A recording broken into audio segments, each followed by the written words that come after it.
Hello students, आज हम पढ़ने वाले हैं हाउ डू ऑर्गेनिज्म रिप्रोड्यूस में फीमेल रिप्रोडक्टिव सिस्टम। तो स्टूडेंट्स, सबसे पहले हम डायग्राम समझ लेते हैं। ये फीमेल रिप्रोडक्टिव सिस्टम का डायग्राम है। जैसे कि आप देख सकते हैं, 2 ओवरीज प्रेजेंट होती हैं इस तरीके से। और ये जो स्टूडेंट्स आपको इसका पैसेज दिख रहा है, इसे हम ओविडक्ट या फिर फैलोपियन ट्यूब बोलते हैं। सो स्टूडेंट्स, ये जो हमारा सेंटर वाला पार्ट है, ये हमारा यूट्रस होता है। और ये जो इसकी एंडिंग है, इसे हम सर्विक्स बोल रहे हैं। स्टूडेंट, जो हमारा यूट्रस है वो कहाँ ओपन हो रहा है? वजाइना में, सर्विक्स के थ्रू।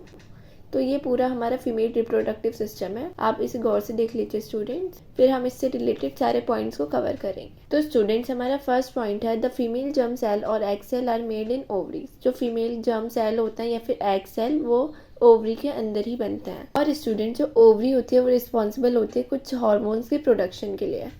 तो ये हमारी ओवरी का वर्क है। तो स्टूडेंट, जब कोई गर्ल चाइल्ड बॉर्न होती है तो ओवरीज में थाउजेंड्स ऑफ इमेच्योर एग होता है। मतलब उस टाइम पे जो एग्स होते हैं वो मैच्योर नहीं होते। लेकिन स्टूडेंट, जब गर्ल प्यूबर्टी की एज पे आ जाती है तो उनमें से कुछ एग मैच्योर होना स्टार्ट हो जाता है। तो स्टूडेंट्स, एक एक करके एग एवरी मंथ प्रोड्यूस होता है ओवरी के थ्रू। और जो स्टूडेंट्स एग होता है वो ओवरी से कहाँ पे आता है? वर्म में, थ्रू अ थिन ओविडक्ट और अ फैलोपियन ट्यूब, जो हमने अभी देखा स्टूडेंट्स। सो स्टूडेंट्स, ये जो ओवरी है हमारी, इससे आपका एग सेल निकल के फैलोपियन ट्यूब के थ्रू यहाँ वर्म में आ जाएगा। आई होप आपको इसमें कोई डाउट नहीं होगा। तो स्टूडेंट, जो हमारे 2 ओविडक्ट हैं, ओविडक्ट अब तक आपको क्लियर हो गए होंगे स्टूडेंट्स। ये जो आपके दोनों ओविडक्ट हैं, जिसका सेकंड नेम आपका फैलोपियन ट्यूब है, ये दोनों कहाँ पे यूनाइट हो रहा है? यूट्रस में। सो स्टूडेंट्स, मैंने यही बात यहाँ पे लिखी है। The 2 oviduct unite into an elastic bag like structure known as uterus. Uterus को क्या कहा गया है students? Elastic bag like structure, क्योंकि यूट्रस में ही बेबी आपका ग्रो होता है। फिर जो स्टूडेंट, जैसा हमने डायग्राम में देखा, जो यूट्रस था वो ओपन हो रहा था वेजाइना में थ्रू सर्विक्स। आई होप किसी बच्चे को डाउट नहीं होगा, सबने डायग्राम से अच्छे से समझ लिया होगा। अब स्टूडेंट्स, हम फर्स्ट केस लेते हैं जब स्पर्म कांटेक्ट में आ जाता है एग सेल के और जाइगोट बन जाता है। तो स्टूडेंट, जब स्पर्म एंटर करता है वेजाइनल पैसेज में ड्यूरिंग सेक्सुअल इंटरकोर्स, वो क्या करता है? ट्रैवल करता है अपवर्ड, मतलब ऊपर जाता है स्टूडेंट्स। स्पर्म ट्रैवल करके ओविडक्ट में, जहाँ पे वो एग सेल से मिल जाए फीमेल के।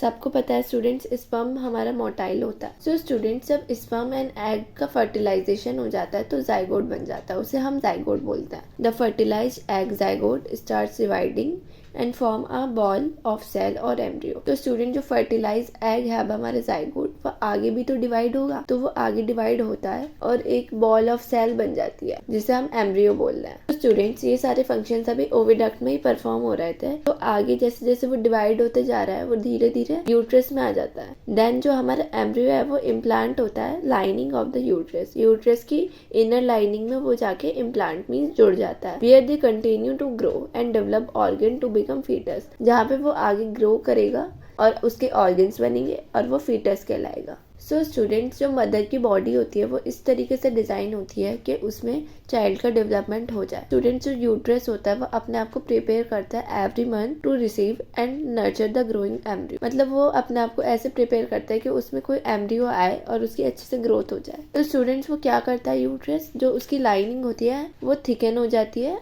And rich supplied with blood to nourish the growing embryo. तो स्टूडेंट्स, वो लाइनिंग किससे थिकन होती है? ब्लड से, क्योंकि नरिशमेंट एम्ब्रियो को मदर के ब्लड से ही मिलता है। सो स्टूडेंट्स, यहाँ पे लिखा हुआ भी है, the embryo get nutrition from the mother's blood with the help of special tissue called placenta. तो स्टूडेंट, जो एम्ब्रियो होता है उसे न्यूट्रिशन मिलता है मदर के ब्लड से एक स्पेशल टिश्यू की हेल्प से, जिसका नाम है स्टूडेंट्स प्लेसेंटा। तो स्टूडेंट्स, हम प्लेसेंटा के बारे में पढ़ लेते हैं। Placenta is a disc which is embedded in the uterine wall. Placenta एक डिश शेप होती है जो कि कहाँ होती है? लगी हुई यूट्राइन की वॉल में, मतलब यूट्रस की वॉल में। उसमें स्टूडेंट्स विलाई होता है on the embryo side of the tissue. Villi क्या होती है स्टूडेंट्स? फोल्डिंग्स होती हैं जो सरफेस एरिया बढ़ा देती है। तो ये स्टूडेंट्स एम्ब्रियो की साइड होती है।